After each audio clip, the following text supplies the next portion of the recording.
जीवन में सबसे बड़ा खतरा यही है कि आप कुछ करने से पहले डरते हो।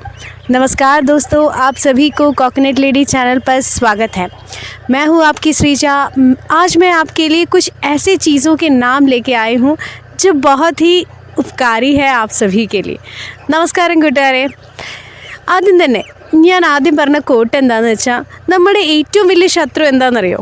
നമ്മുടെ ഉള്ളിലെ പേടിയാണ്, നമ്മുടെ മനസ്സിലെ പേടിയാണ് നമ്മുടെ ഏറ്റവും വലിയ ശത്രു. നമ്മൾ എന്ത് ചെയ്യുന്നതിന് മുമ്പേ നമ്മളെ ഒന്ന് അയ്യോ എനിക്ക് പേടിയാണ്, അത് ചെയ്യാൻ പറ്റുമോ എന്ന് നമ്മൾ ചിന്തിക്കില്ലേ? ആ ഒരു സംഭവമാണ് നമ്മുടെ ഏറ്റവും വലിയ ശത്രു. അപ്പം നമുക്ക് ഇന്നത്തെ സെക്ഷൻ തുടങ്ങണ്ടേ? ഇന്നത്തെ സെക്ഷനിലെ ഞാൻ നിങ്ങൾക്കായിട്ട് കൊണ്ടുവന്നിരിക്കുന്ന കുറച്ച് സാധനങ്ങളുടെ പേരാണ്. ആ സാധനങ്ങൾ എന്ന് പറഞ്ഞാൽ നോർമലി നമ്മൾ പറയുന്ന അറിയാവുന്ന കുറച്ച് സാധനങ്ങളല്ല, കുറച്ച് സ്പെഷ്യൽ ഐറ്റംസ് जो रसोई में मिलते हैं।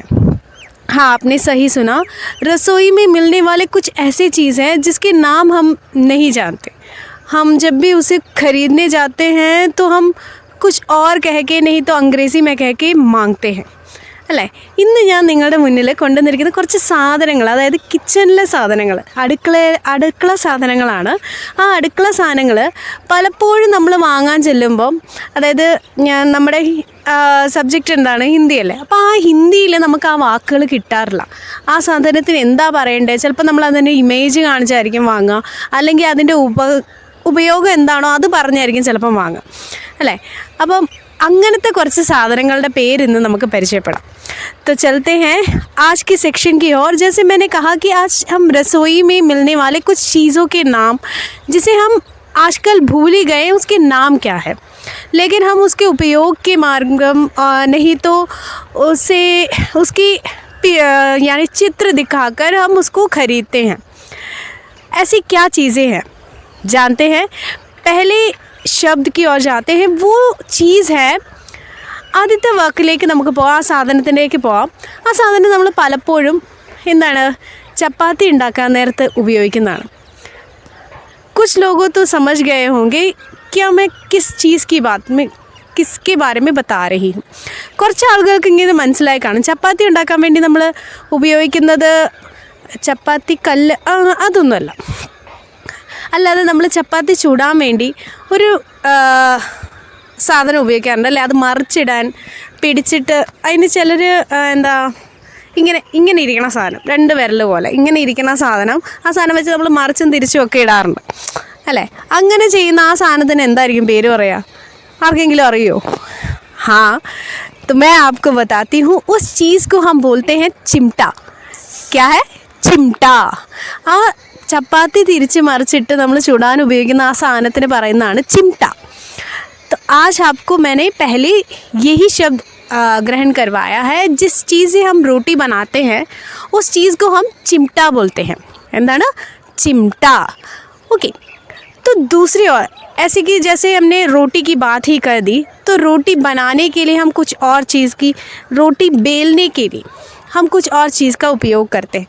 നമ്മൾ ചപ്പാത്തി ഇപ്പോൾ നോർമലി എനിക്ക് തോന്നുന്നു എല്ലാവരും തന്നെ ചപ്പാത്തി കല്ലിൽ പരത്തുന്നവർ കുറവാണ്.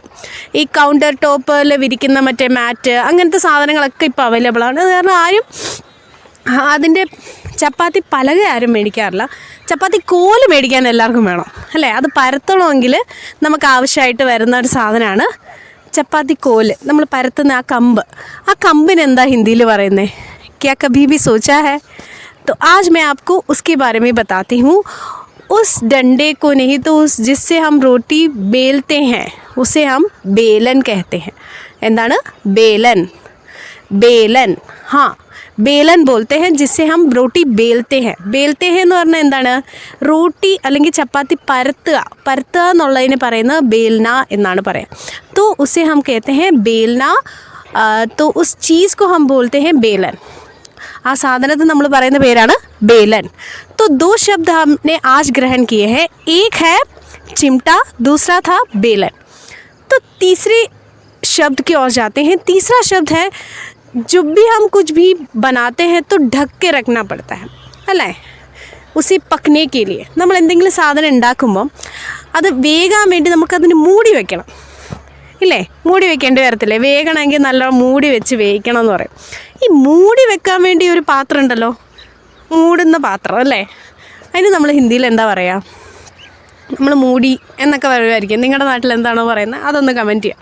അപ്പം ഈ മൂടാൻ ഉപയോഗിക്കുന്ന സാധനത്തിന് ഹിന്ദിയിൽ പറയുന്ന ആ ഒരു പ്ലേറ്റ് അല്ലെ ആ പാത്രത്തിന് പറയുന്ന പേരെന്താണ്? ढक्कन. जिससे भी हम ढक के उपयोग करते हैं, जो बर्तन होता है उसे हम ढक्कन कहते हैं. ढक्कन ഏത് തരത്തിലുള്ള മൂടിയാവട്ടെ എന്ത് തരത്തിലുള്ള അടപ്പും ആവട്ടെ അതിനെ നമ്മൾ ढक्कन എന്നാണ് പറയുന്നത്. क्या कहते हैं? ढक्कन कहते हैं. ढक्के रखने के लिए. ढक्के रखना എന്ന് പറഞ്ഞാൽ മൂടി വെക്കുക എന്നാണ്. അപ്പം ढक्कन മൂടി വയ്ക്കുന്ന സാധനത്തിന് എന്താ പറയുക? ढक्कन. ठीक है. तो अगला शब्द हमने ग्रहण कर लिया, वो है ढक्कन. तो अगले शब्द की ओर जाते हैं. अगला शब्द है നമ്മൾ എന്താണ് നാരങ്ങ പിഴിയും അല്ലേ? നാരങ്ങ പിഴിയുന്ന സാധനമൊക്കെ കിട്ടാറുണ്ട്. ഈ നാരങ്ങ പിഴിയുന്ന സാധനത്തിന് എന്താ ഹിന്ദിയിൽ പറയണതെന്ന് ചിന്തിച്ചിട്ടുണ്ടോ?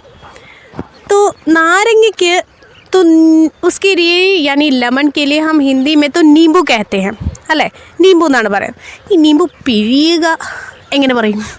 സ്നീസിങ് എന്നൊക്കെ നമ്മൾ ഇംഗ്ലീഷിൽ പറയാറുണ്ട്. ബട്ട് ഹിന്ദിയിൽ എന്താ പറയുക? നീമ്പു നിച്ചോടനെ കാ നിച്ചോടന. നീമ്പു നിച്ചോടന. നിച്ചോടന മീൻസ് പിഴിയുക എന്നാണ് അർത്ഥം. നീമ്പു നിച്ചോടന. നീമ്പു നിച്ചോടൻ എന്ന് പറയും.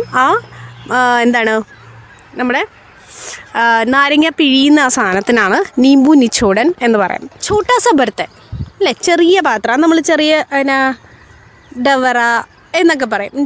ഞങ്ങളുടെ നാട്ടിൽ എനിക്ക് തോന്നുന്നു എൻ്റെ വീട്ടിലൊക്കെ ഡവറ എന്ന് പറയും, അല്ലെങ്കിൽ ചെറിയ കിണ്ണം എന്നൊക്കെ വേണം പറയാം. ഈ ചെറിയ പാത്രത്തിന് കറിയൊക്കെ വിളമ്പുന്ന ആ ചെറിയ പാത്രത്തിന് നമ്മൾ എന്താ പറയുക? ബൗൾ എന്ന് നമ്മൾ ഇംഗ്ലീഷിൽ പറയും. उसे हम क्या बोलते हैं हिंदी में? कटोरी बोलते हैं. क्या बोलते हैं? കട്ടോരി.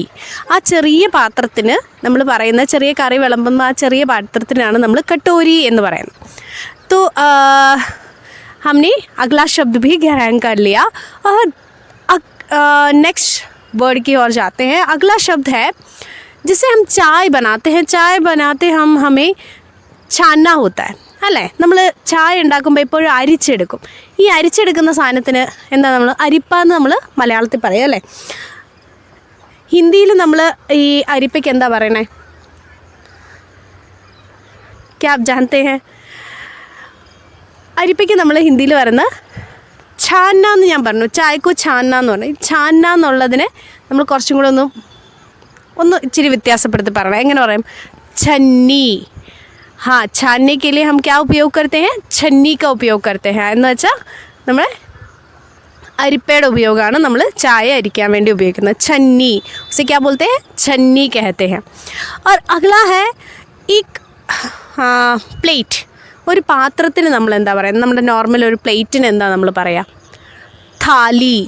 जिसमें हम खाना खाते हैं प्लेट होता है, उसे हम हिंदी में क्या बोलते हैं? थाली बोलते हैं. थाली. നമുക്കറിയാം ചിലയിടത്തൊക്കെ ഹോട്ടലിൽ ഏക് थाली ഒരു പ്ലേറ്റ് ഊണ് എന്നുള്ളതിന് ഏക് थाली എന്നാണ് സാധാരണ പറയാം അല്ലേ? ഒരു പ്ലേറ്റ് ഊണെന്നുള്ളതാണ് അവിടെ അർത്ഥമാക്കുന്നത്. പക്ഷെ അവിടെ ശരിക്കും थालीൻ്റെ അർത്ഥം എന്താണ്? ഒരു പ്ലേറ്റ് എന്നാണ് അർത്ഥം. थाली എന്ന് പറഞ്ഞാൽ പ്ലേറ്റ് എന്നാണ്. ഓക്കെ. तो वो भी शब्द हमने ग्रहण कर लिया. और कुछ चीज़ें हम जब रसोई में बनाते हैं तो उसका कद्दूकस करते हैं. क्या आप जानते हैं ये कद्दूकस क्या होता है? ഈ കദ്ദൂക്കസ് എന്ന് പറഞ്ഞാൽ എന്താണ്? നമ്മൾ ഗ്രേറ്റ് ചെയ്യൂലേ ഇല്ലേ? ഈ ഗ്രേറ്റ് ചെയ്യുന്ന സാധനത്തിനെയാണ് നമ്മൾ കദ്ദൂക്കസ് എന്ന് പറയുന്നത്. കദ്ദൂക്കസ്. ഗ്രേറ്ററിനെ हम क्या बोलते हैं? कद्दूकस कहते हैं. कद्दूकस करना यानी ग्रेट ചെയ്തെടുക്കുക എന്നാണ് അർത്ഥം. तो आपको अगला शब्द भी आपको समझ में आ गया है. और नॉर्मली जब भी कुछ भी बनाना होता है हमें स्पून की ज़रूरत होती है അല്ലേ? നമുക്ക് എന്തുണ്ടാക്കുമ്പോഴും നമുക്ക് സാധാരണയായിട്ട് കിച്ചണിൽ കയറി കഴിഞ്ഞാൽ എന്ത് സാധനങ്ങൾക്കും ഒരു സ്പൂൺ വേണം. ഒരു സാധനം അളന്നിടാനാണെങ്കിലും ഇളക്കാനാണെങ്കിലും എടുക്കാനാണെങ്കിലും ഒക്കെ സ്പൂൺ വേണം അല്ലേ? സ്പൂണിന് നമ്മൾ എന്താ പറയുക ഹിന്ദിയിൽ? हाँ, आप जानते हैं तो बता सकते हो कमेंट बॉक्स में. नहीं तो मैं आपको बताती हूँ. स्पून के लिए हम बोलते हैं चम्मच. क्या बोलते हैं? चम्मच. तो आपने मुझे लगता है मैंने 10 शब्द बोल लिए हैं. आज ऐसे 10 शब्दों का ग्रहण किया है जो हम अपनी रसोई में यूज़ करते हैं, रसोई में उपयोग करते हैं. ये रसोई क्या होता है? രസോയി എല്ലാവർക്കും അറിയാം. രസോയി എന്ന് പറഞ്ഞാൽ കിച്ചണാണ് അല്ലേ, അടുക്കള. അടുക്കളയിൽ ഉപയോഗിക്കുന്ന 10 അങ്ങനത്തെ ഐറ്റംസിൻ്റെ പേരാണ് ഇന്ന് നമ്മൾ പഠിച്ചത്. ആ ഐറ്റംസ് ഇനിയെങ്കിലും നിങ്ങൾ വാങ്ങാൻ പോകുമ്പോൾ ഒരിക്കലും അതിൻ്റെ പടം കാണിച്ചോ അതിൻ്റെ ഉപയോഗം പറഞ്ഞോ മേടിക്കരുത്. ഈ സാധനത്തിൻ്റെ പേര് തന്നെ പറഞ്ഞ് മേടിക്കാൻ. നിങ്ങൾക്ക് ഈ വീഡിയോ ഉപകാരപ്പെട്ടു എന്ന് വിചാരിക്കുന്നു. അടുത്തൊരു വീഡിയോയുമായി കാണുന്നത് വരെ ടിൽ ദെൻ ബൈ ബൈ.